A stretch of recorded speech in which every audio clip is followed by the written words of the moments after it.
Alright, everybody, so it is Wednesday, which means it's Moon Knight Day, which means we gotta talk about the new episode of Moon Knight. So, it is like, just recently got super windy outside. I'll put these in to see if that'll help at all, but I don't know if it works that way. So, episode 4 of Moon Knight. It's called The Tomb. And this one is the most like adventurous, Indiana Jonesy one we've gotten so far. And it's also the one that's pushed the boundaries of the violence and blood and stuff. It's pushed it even further.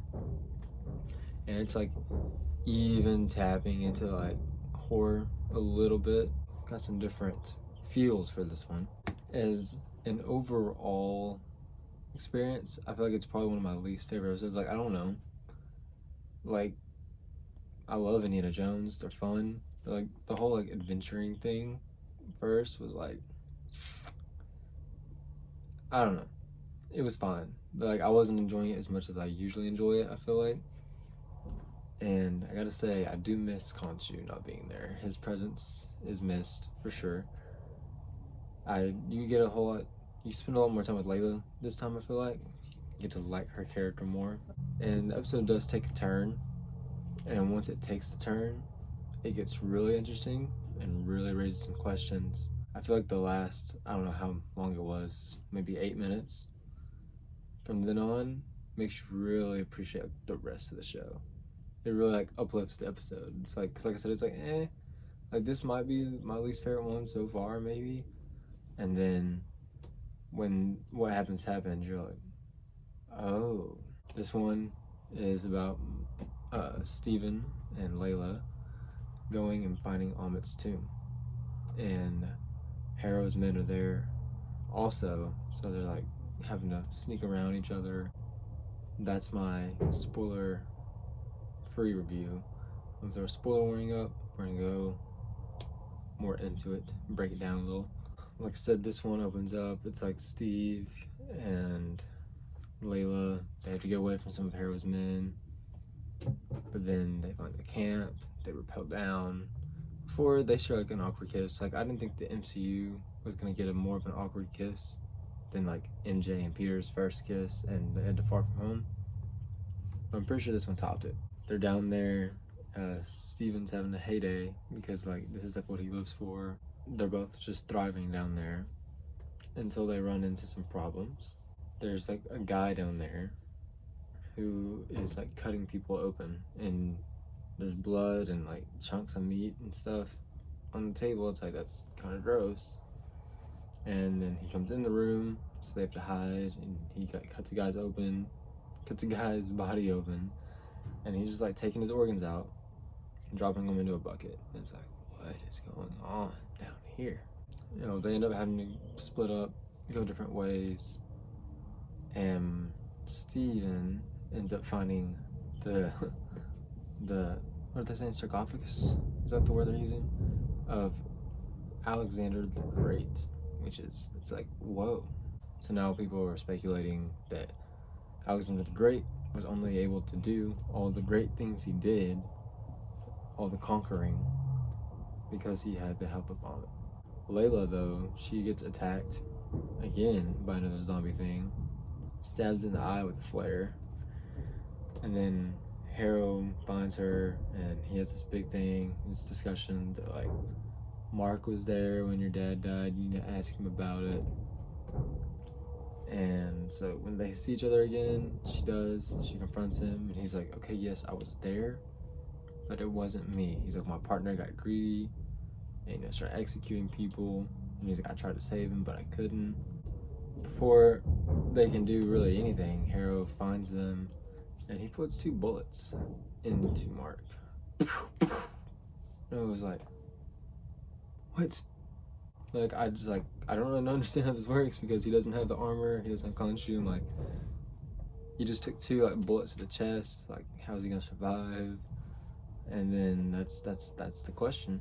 He falls into a puddle of water, but he just keeps sinking and sinking and sinking until it visually becomes like Get Out, like falling into the sunken place. Then it just switches to this, it's like this 90s, 80s maybe, fake like parody of like Indiana Jones, and you're like, what is this? Like the aspect ratio, quality. It's like, this is like giving me WandaVision vibes. And then the kid says something. It's like, you're Dr. Stephen Grant. And the guy like turns around. So then you're like, whoa. This is like a show or a movie, and that's where he got that name. And I was like, what? And it like zooms out, and you're in this mental hospital, that's what you call it. People are going white, and it's like all the people that Steven knows. It's like his boss, the gold man. Layla eventually shows up, and you see like different stuff in there. Like I saw like someone like drawing like a hummingbird with like Khonshu's face, and like the Rubik's cube, and you're like, hold up, wait a second. And then you see Mark, and he's like in a chair, and he sees his reflection in something, and he's like, Steven, he goes to like go to him, and it falls flat on his face. And then I think that's like when Layla picks him up, and they're yelling out bingo numbers. His number wins. She like takes it. She's like, don't worry, I'll share it with you. And I think she even had like a different accent. But then they pick him up, and they put him into Harrow's office, and Harrow's like the doctor there, and it's tense stuff.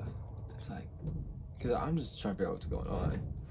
And like even like Harrow's office is filled with like details that like we've seen before, and it's like, okay, how much of this show has been real?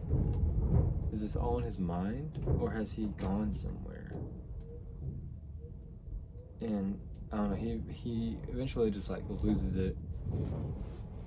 He's like, aha, he's like going down the hallway, and like the lights are starting to swing. And he's like running down this hallway, and you see another sarcophagus, and it's like, shaking, and you're like, who's in there? And he goes, and he pushes it, and Steven gets out, and he's like, and they're like, Steven? He's like, Mark. And then they hug each other, which is nice. Very touching. Very, very touching. And you're just like, what? How can they be in the same place?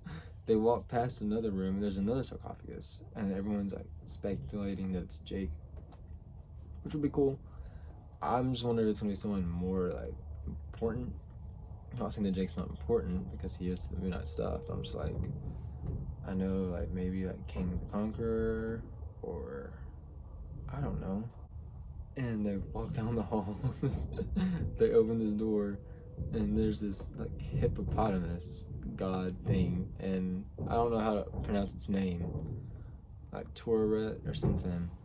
And she just goes, hi, and they scream like, ah, and it just ends, and it was perfect. I laughed so hard. I have lots of questions. Like, is this like a real mental hospital? I feel like it has to be like mental, or like on some like deep spiritual thing, because like there can't be too physical like Mark and Steven. So like I feel like it has to be mental in that reason, and like he doesn't even want to address the whole Jake thing, or for some reason, since he's like connected to like Khonshu and these god things, there's this weird afterlife situation. I don't know. I have no idea.